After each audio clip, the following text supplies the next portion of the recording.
La résilience. Certains ont intégré le programme très tôt, n'ayant jamais connu le confort d'une béquille. Pour d'autres, ce sont les turbulences de la vie ou la perte de leur joker qui leur ont permis d'acquérir les principes de la résilience. Bonjour à vous et bienvenue sur Modern Entrepreneur, le podcast qui se veut une plateforme d'inspiration, de motivation et de ressources pour les créateurs de valeur, celles et ceux qui souhaitent faire évoluer, voire révolutionner leur vie, aussi bien professionnellement que personnellement. Et j'en suis convaincue, la posture entrepreneuriale est source d'épanouissement dans tous les domaines de vie, car elle induit responsabilité et mise en action, par opposition au statut de victime. C'est notre joker en ce 21e siècle. Alors, préparons-nous. Préparons-nous comment ? Eh bien déjà en augmentant notre résilience pour faire face aux défis de la vie. Question business, il faut le dire, 2024 n'a pas été des plus faciles. Avec un ralentissement palpable de l'activité économique. Bon, on s'attendait à plus d'opportunités avec les JO, mais ça, on attend toujours, je pense. Pour 2025, les perspectives restent encore incertaines, avec une pression sur les marges due à l'augmentation des coûts, notamment les coûts énergétiques. Et en général, puisque quand les coûts sont hauts, on envisage baisse des salaires, réduction des investissements. Donc, on peut se poser la question, avec un amoindrissement du pouvoir d'achat, qui va consommer pour soutenir la croissance ? Donc, la situation est là. Les factures s'accumulent, les gains se raréfient, les contrats, eux, sont portés disparus. Et on se demande comment on va sortir de ce cercle infernal. Eh bien, déjà, c'est là que les stratégies d'adaptation et la capacité de résilience deviennent essentielles. Tout d'abord, un peu de définition. Qu'est-ce que la résilience ? Au sens global, la résilience, c'est la capacité pour un système donné à surmonter les altérations provoquées par un ou plusieurs éléments perturbateurs pour retrouver son état initial ou un fonctionnement normal. Au sens de la physique, lorsqu'un matériau est soumis à des conditions extrêmes, froid intense, chaleur, à des fortes énergies, il peut se déformer, s'étirer, se contracter, mais les liaisons restent intactes, ils ne cassent pas. Et surtout, il y a la capacité de revenir à sa forme initiale. Une image de résilience serait le roseau. Ce qu'on dit, le roseau il plie mais ne rompt pas. Ou encore le cheveu, on peut le lisser à de très fortes températures, puis en général, quelques jours après, ils reviennent à leur forme initiale. On a aussi cette notion de résilience au sens écologique, donc qui est la capacité d'un écosystème, d'un biotope ou d'un groupe d'individus à se rétablir après une perturbation extérieure qui peut être incendie, tempête, défrichement. Sinon, on commence à parler d'espèces en voie d'extinction. Au sens informatique, il y a aussi la capacité d'un système à continuer à fonctionner même en cas de panne. Bon. Pour notre sujet, le sens qui nous intéresse le plus, c'est l'aspect humain, voire même l'aspect psychologique. Donc cette aptitude d'un individu à se rétablir, se construire et continuer à vivre de manière satisfaisante en dépit des circonstances traumatiques. Donc la résilience, c'est avant tout un mécanisme qui est déclenché par l'individu et qui va le faire passer par différents stades. Donc j'ai regroupé 3 différents stades. Le premier stade, c'est la lutte ou la résistance. On se défend, on se protège. Le deuxième stade, c'est l'adaptation. On accepte, enfin plus ou moins, disons plutôt on fait avec. On est dans une condition de survie au jour le jour et on essaie de trouver son équilibre dans le chaos. Troisième étape, c'est la croissance post-traumatique ou le dépassement de soi. Il y a un retour de la raison de vivre et de la force vitale qui vont générer positivité et création. Donc là, on se met en action pour dépasser l'événement. Les caractéristiques qui sont synonymes d'une personne résiliente, on a la ténacité, la persévérance, l'adaptabilité, l'innovation, le système D, l'endurance, le contrôle et l'estime de soi, l'autosuffisance, la générosité, l'optimisme et même la foi. La question maintenant, comment ou par quel processus une personne acquiert-elle les caractéristiques de la résilience? En général, les personnes d'origine humble sont souvent celles qui développent une résilience des plus remarquables, car quelque part, elles n'ont pas ou n'avaient pas le choix. Ce sont ces personnes qui se lèvent et y vont malgré tout, car elles ont été une bonne partie de leur vie, et même assez tôt, confrontées à la lutte, aux guerres, aux défis climatiques, à l'inconfort. Et le fait de vivre dans des conditions précaires prépare quelque part à la résilience. Le fait d'évoluer dans un contexte de rareté, d'avoir un espace limité, des ressources limitées, le manque d'eau, le manque d'accès à la nourriture, aux nutriments, lorsqu'on n'a pas d'électricité, l'insécurité financière aussi. Tout ça, ça oblige à prioriser les besoins essentiels et à maximiser les opportunités lorsqu'on les a. C'est donc quelque part cette exposition constante, répétée à l'incertitude qui apprend à s'adapter, bien sûr, à développer un esprit pratique pour gérer les situations critiques. La personne résiliente, c'est une personne qui improvise, développe une mentalité de survie et reste optimiste malgré les revers de la vie. Donc la nécessité est souvent le moteur de l'innovation.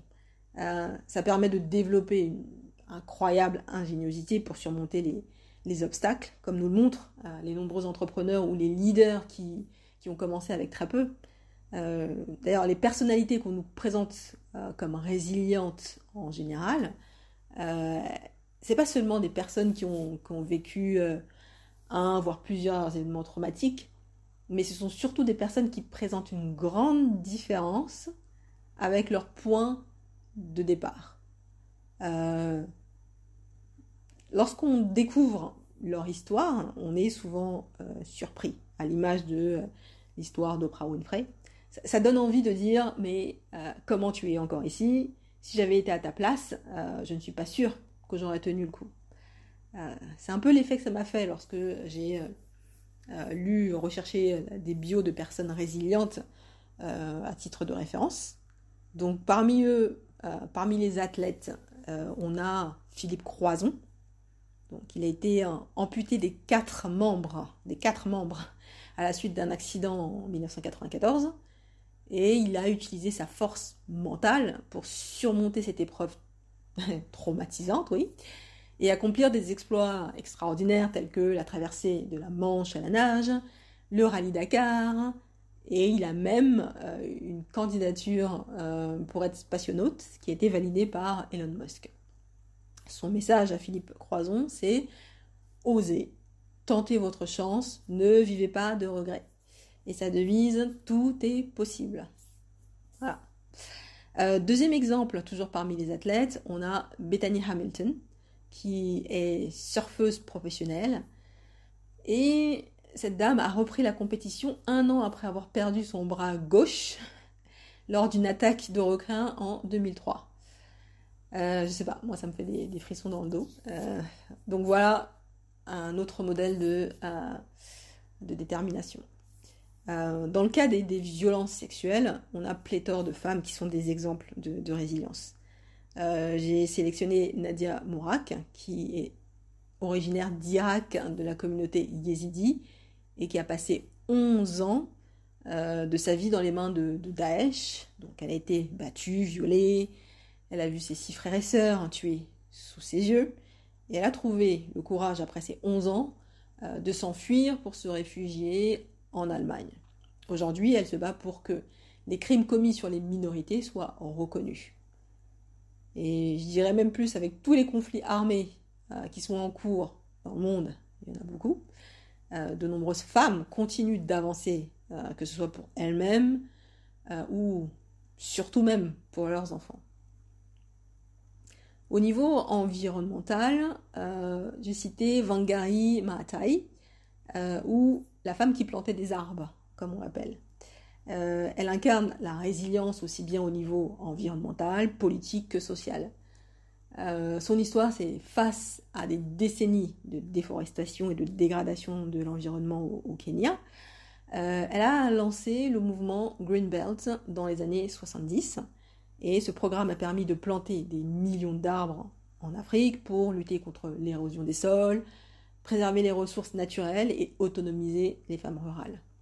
Donc, son militantisme a d'abord été vu comme une menace par le gouvernement kényan de l'époque.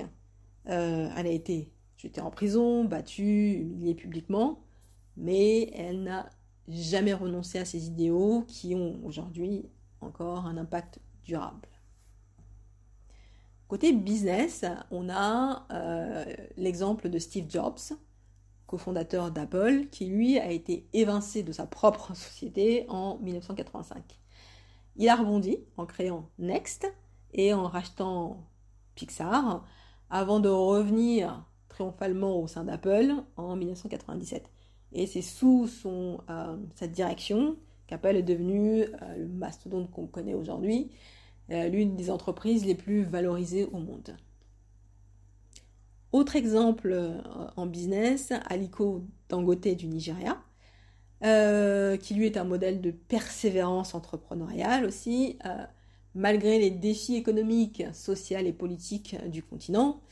Il a traversé beaucoup de crises économiques, notamment les fluctuations de la monnaie nigérienne, les pénuries énergétiques qui auraient pu faire échouer ces entreprises. Et donc sa réponse à lui, c'est il a investi dans des solutions locales, notamment dans la production d'énergie, l'amélioration des infrastructures. Donc il a quelque part créé les conditions qu'il n'avait pas pour permettre à un business de fonctionner. Il a essuyé beaucoup de pertes, mais est toujours resté engagé pour l'avenir. Donc ces deux entrepreneurs, Steve Jobs ou Ali Dangote, sont en parfait alignement avec la citation suivante qui est « Si vous ne construisez pas votre rêve, quelqu'un vous embauchera pour construire le sien. » Et moi je rajouterais à ses conditions, pas aux vôtres. Donc on le voit avec ces exemples. La résilience, c'est le courage d'avancer droit devant malgré tout. Je sais pas pour vous, mais quand je lis un bras arraché par les requins, 4 membres amputés, violés pendant 11 ans, je me demande qu'est-ce qui fait que certaines personnes ne s'écroulent pas dans le désespoir. Au niveau de la structure de la personnalité, la résilience serait rendue possible par des expériences constructives qui ont eu lieu avant les expériences traumatisantes. La résilience, elle se développe à mesure qu'un enfant grandit, vit des changements, des problèmes, des frustrations, qui donnent les moyens à cet enfant, qui lui donnent plus de facilité à résoudre les problèmes, contrôler ses émotions et à développer des relations positives avec les autres. Il y a donc certains principes dans l'éducation qui permettent de développer cette résilience. Et en premier lieu, c'est la solidité des liens avec les parents ou d'autres modèles de confiance autour de soi. Donc, plus on sent très tôt qu'on est considéré, soutenu, valorisé, et plus on développera sa capacité de résilience. Plus on apprend à faire confiance à son jugement, à accepter ses émotions aussi bien positives que négatives, moins on se sentira comme une victime. Il y a aussi le terme d'auto-efficacité ou le fait de se percevoir comme compétent sur des tâches à notre niveau. Donc, c'est le fait de faire confiance à un enfant pour faire des tâches à son niveau, donc peut-être l'envoyer faire des petites courses. Tout comme le fait d'avoir l'exemple d'une culture positive de l'erreur. Donc s'il fait sa course et qu'il revient avec le mauvais compte, au-delà de lui taper sur les doigts, ce serait plutôt de lui expliquer et de chercher en fait l'éducation dans l'erreur. Donc, culture positive dans l'erreur, comment est-ce qu'on peut grandir à partir d'une erreur, ou comment est-ce qu'on peut créer à partir de l'erreur. Et surtout, ça motive, en fait, le fait de ne pas avoir été bloqué une fois, de dire bon bah tu t'es trompé, c'est bon, je te fais plus confiance non plus, j'avance plus avec toi. Mais le fait de dire bon, essaye à nouveau, bah ça me motive à accepter les défis qui sont source d'amélioration et de compétences. Il y a également le fait d'être au contact des autres enfants, qui permet de développer ses compétences sociales, développer l'empathie, gérer ses émotions, et aussi avoir la possibilité de demander du soutien de ses pairs en cas de nécessité. Donc c'est pas uniquement le fait d'avoir subi ou que la vie est dure qui mène à la résilience. On le voit avec certaines personnes qui tournent en rond avec leur traumatisme et la gèrent avec l'alcool, la violence, que ce soit la reproduction du traumatisme sur eux-mêmes ou sur les autres, des dépressions sans fin, la peur ou encore l'aliénation. Je dirais la différence de niveau de résilience entre deux personnes face à une même difficulté réside sur la conscience qu'elles ont de leurs ressources internes ou externes. Le fait de savoir qu'on mérite mieux, c'est une ressource mentale. Le fait de savoir qu'on peut contribuer au changement grâce à nos compétences, c'est une ressource technique, physique. Et le fait de savoir à quelle porte taper, donc ressources émotionnelles, vont nous rendre plus résilients. Et à l'inverse, le fait de penser qu'on est impuissant, victime des autres ou de la vie, inhibe nos caractéristiques, nos compétences en matière de résilience. Dans la vie professionnelle et surtout dans la vie entrepreneuriale, beaucoup d'obstacles, voire d'échecs, peuvent se présenter avant la réussite. Donc savoir s'adapter et rebondir sont essentiels. Alors, quand ça commence à grincer, à être dur, ça commence à transpirer, comment peut-on développer, améliorer sa résilience pour être plus endurant et surmonter les défis de la vie, voire transformer les échecs en opportunités. Maintenant, je vais vous partager quelques éléments qui vont vous accompagner dans ce sens, qui peuvent vous accompagner dans ce sens en tout cas, tout en contribuant à votre épanouissement aussi bien professionnel que personnel. Premier élément, c'est la force mentale. La force mentale, on l'a vu avec l'exemple de Philippe Croison. Notre schéma de pensée est primordial.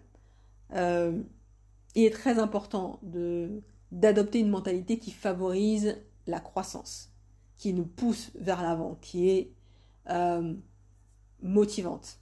Le fait de croire que les difficultés sont des opportunités d'apprentissage et que nos capacités peuvent se développer dans l'effort est une force. Il y a aussi le discours qu'on va avoir avec soi-même. Plus notre discours est positif, plus ça va être une ressource. Si par exemple on vient de perdre son job, on perd un client, on perd un investisseur ou nos investissements s'effondrent, si par exemple notre santé est mise à l'épreuve, on a tendance à avoir beaucoup de pensées négatives. Et donc, ce qu'on peut faire, c'est remplacer des pensées du type « pourquoi moi ? Pourquoi est-ce que ça n'arrive qu'à moi ?» etc. Par des pensées du type « que puis-je apprendre de cette situation ? Quelle action puis-je entreprendre en attendant les nouvelles opportunités ?» Ou encore mieux, comment dénicher, créer des opportunités par soi-même. Peut-être qu'il y a d'autres apprentissages pour nous avant d'atteindre la réussite. Ou ces apprentissages vont contribuer justement à notre réussite. La pratique de la gratitude aide aussi.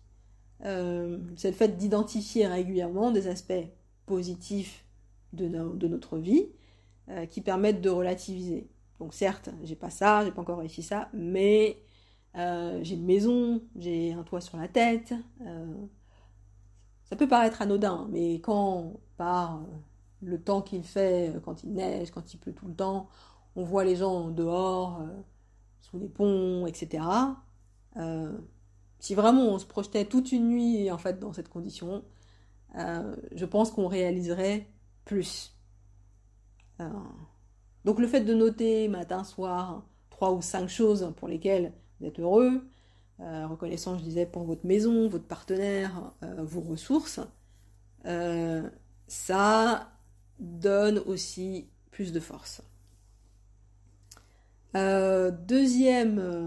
Deuxième point, c'est le fait de cultiver la gestion de ses émotions, la gestion positive des émotions, afin de ne pas être contrôlé par les émotions négatives. Donc déjà apprendre à identifier les émotions, donc prendre le temps de s'observer, reconnaître ce qui se passe en nous, et le pourquoi.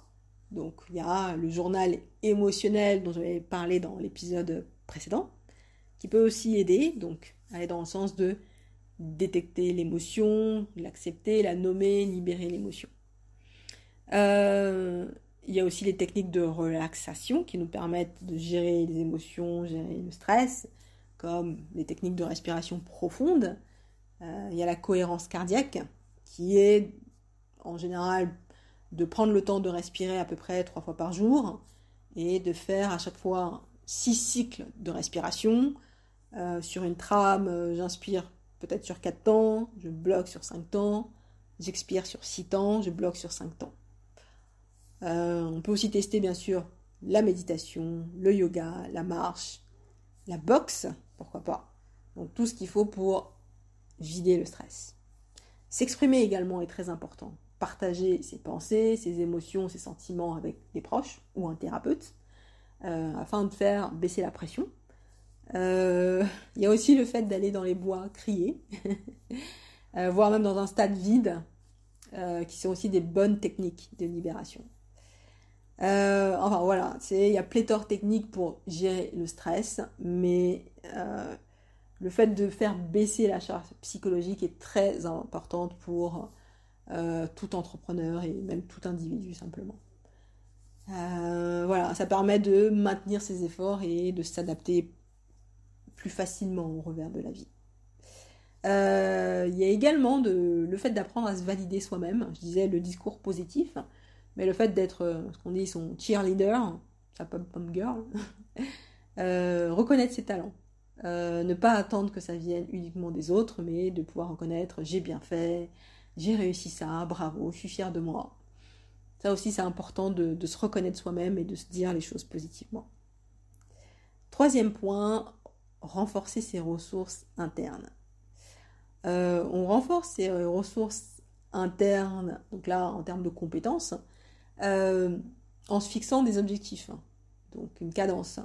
Donc les objectifs SMART, vous connaissez, spécifiques, mesurables, accessibles, réalistes, temporels. Et ensuite, on fractionne les objectifs par de grands défis, par des étapes, pour que ce soit plus digeste et en même temps, on garde une vision claire et positive.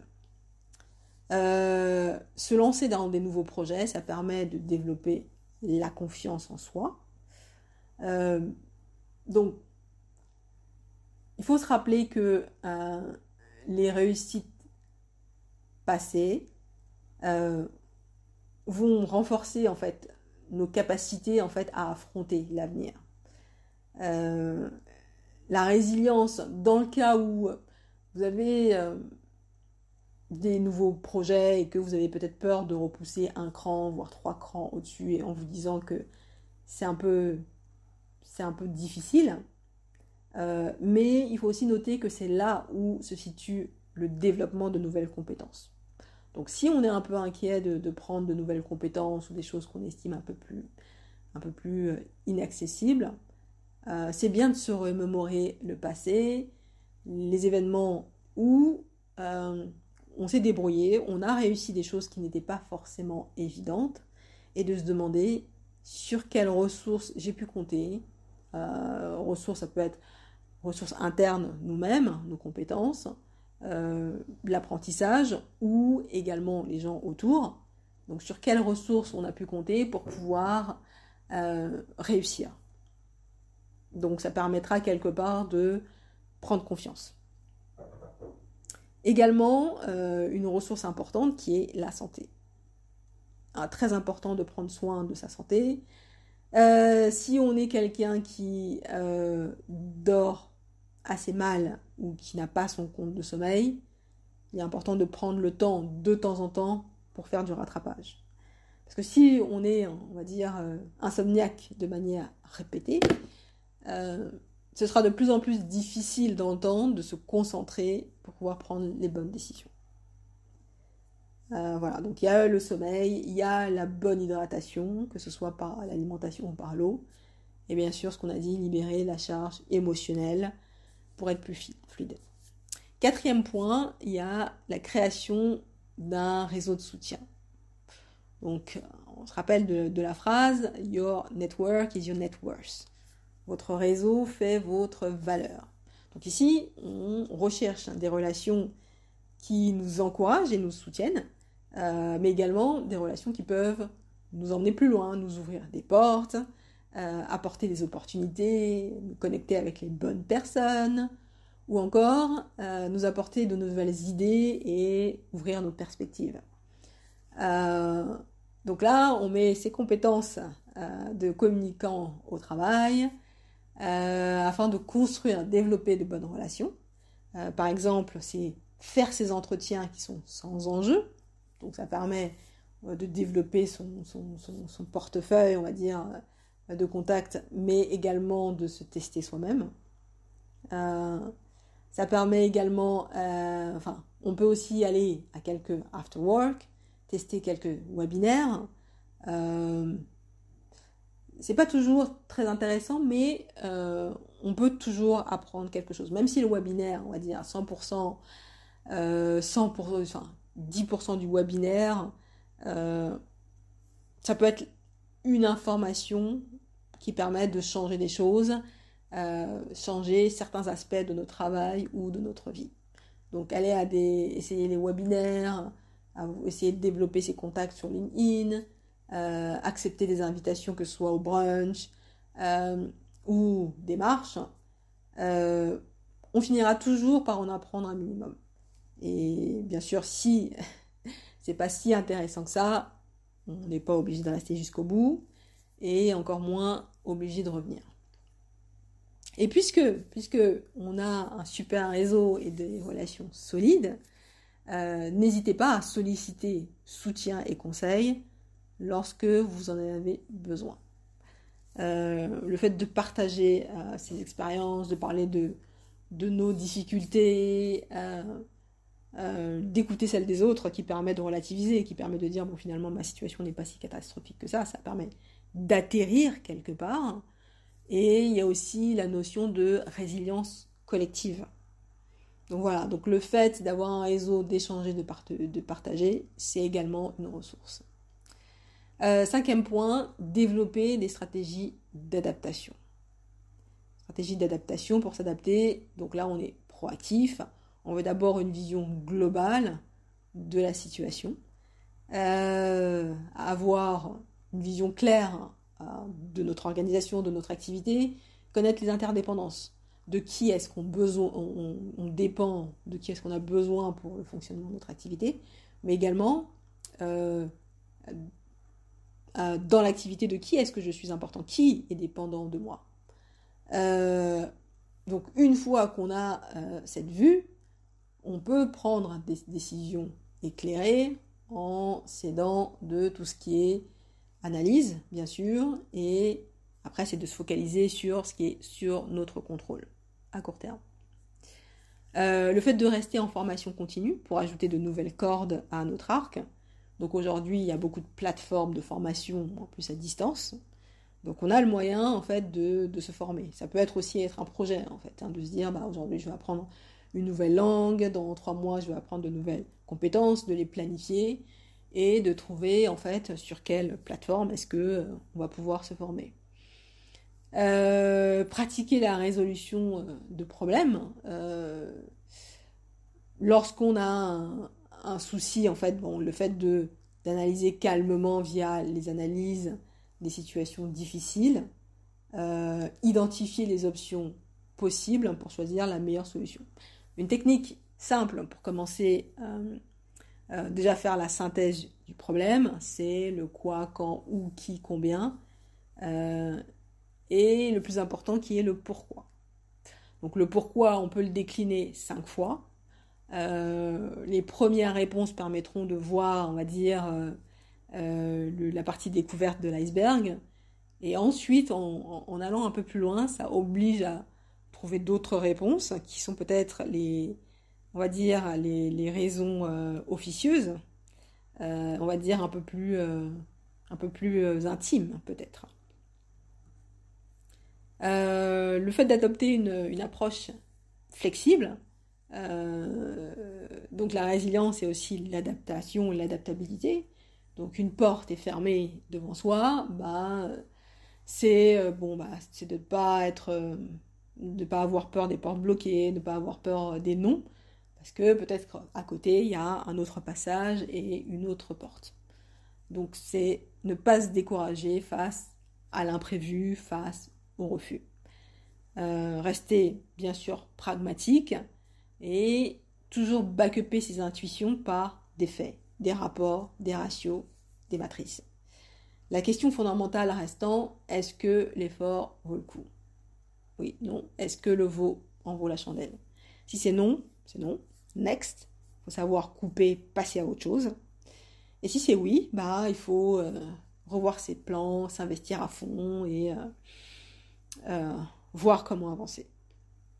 Et ensuite, 6e point, apprendre à accepter. Accepter, donc là on est dans le lâcher prise. Focaliser son énergie sur ce qui est entre nos mains. Ce qu'on ne peut pas changer, on ne peut pas le changer. Il faut l'accepter. Accepter l'imperfection, le fait que la vie, c'est pas toujours juste, ni facile et ni parfaite. Le fait de reconnaître ça, ça peut diminuer le sentiment d'injustice. Et la pratique du pardon, mais plus dans le sens de... disons, savoir fermer des portes et passer à autre chose. Et ne pas laisser, on va dire, des poids du passé peser sur nos épaules et peser sur le présent ou sur le futur. C'est juste de se dire, prendre des décisions, regarder la situation en face, de dire, voilà la leçon que j'ai apprise, j'ai pu faire ce qui est en mon pouvoir, et aujourd'hui, je choisis, j'avance. Et c'est ok avec le reste. Et je dirais, dans les affaires, il faut savoir avoir la mémoire courte.